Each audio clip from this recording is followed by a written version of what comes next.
Hello everyone, this is Aaron Burton with Unconventional Oil and Gas Training, and thank you for joining me today for a 5-minute overview of coiled tubing activated completion systems. There's two primary ways to complete wells using coiled tubing activated completion systems, and the first one we'll look at uses sand jet perforating. We already have our horizontal well drilled in our diagram, and we'll run a string of casing into the well bore.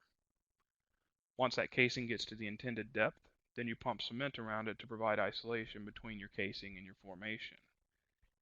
The cement sets up over time, and once you've pressure tested, then you can move your drilling rig off of location. Now let's zoom into the toe of the well.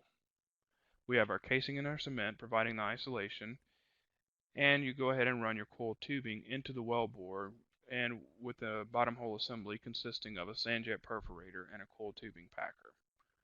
Once you're ready to begin your frac job, go ahead and set your coiled tubing packer, and that'll isolate from anything below you. And you pump a mixture of fluid and sand through your coiled tubing and out of your sand jet perforator. That perforates through the casing, through the cement, and gives you the access point you need to pump into the formation. So you shut down your coiled tubing, you can see the perforations left in the cement and the casing, and then you pump your first stage frac job through the annulus of the casing and the coiled tubing out of those perforations and into the first stage. Once you've finished the first stage, you shut down your frac crew, unset your coiled tubing packer, and then you're able to move up hole.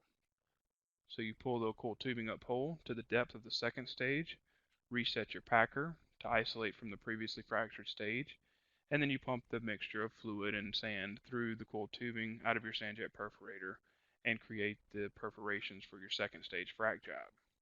Shut down your coiled tubing pumping and then start your fracturing through those perforations and out into the second stage. Unset your packer, and then you're ready to move up hole to the third stage. Reset your packer for isolation, sand jet perforate, and begin your third stage frac job. And then you're just repeating the process from there until all stages in the well have been fractured. The other alternative is using frac sleeves. We've got our horizontal well drawn in the diagram here. We've already got our casing in, and we've got our frac sleeves spaced out on the casing.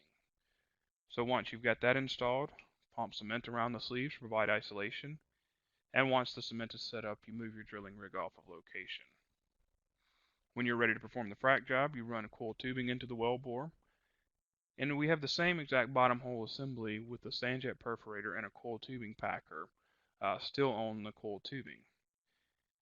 So you locate that assembly in the first stage frac sleeve, and each of the service company's opening mechanisms for the frac sleeves is a little bit different. So for specifics on how to open these frac sleeves, please see your service provider.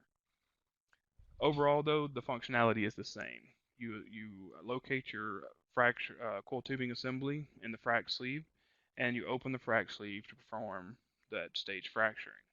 You unset your packer, move up the well bore, locate the second sleeve, reset your packer for isolation, open that second stage frac sleeve, and perform your second stage frac job.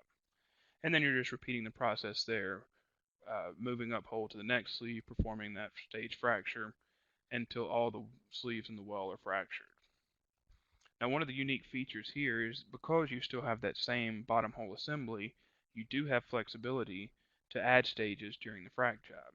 So if you want to add a stage between the third and fourth frac sleeve, you simply move your coiled tubing into position between those, set your packer for isolation, sand jet perforate, and fracture in between those sleeves. So it gives you some flexibility to add stages during the frac job.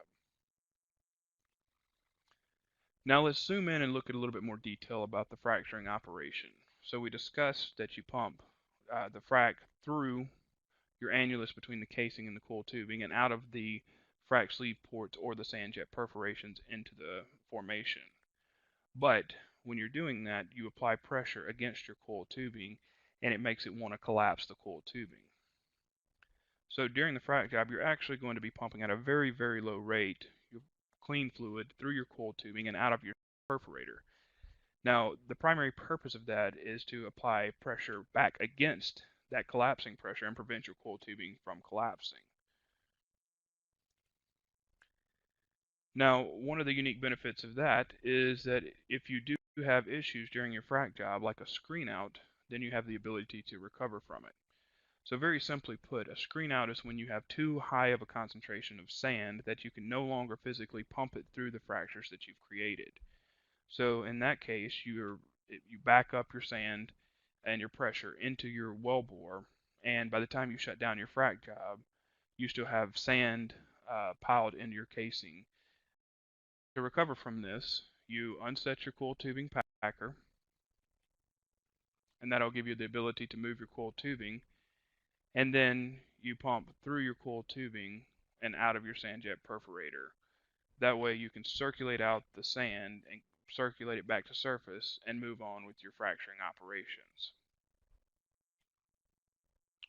Well, once again, this is Aaron Burton with Unconventional Oil and Gas Training, and thank you for joining me today for a 5-minute overview of coil tubing activated completion systems. If you have any questions, please feel free to post on my LinkedIn or Facebook page, or send me an email at the contact information listed here. Once again, thank you and have a great day.